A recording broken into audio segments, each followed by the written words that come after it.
Salam, efirdə xəbərlərdir. Azərbaycanda ümumi abort statistikası göstərir ki, 2023-cü ildə ölkə üzrə 73.816 abort qeydə alınıb.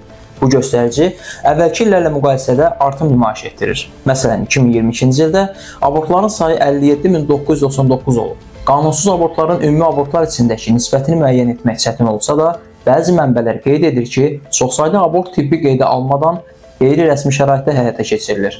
Qanunsuz abort etməyə görə Cinayət Məcəlləsinin 141-ci maddəsi ilə məsuliyyət yaradır.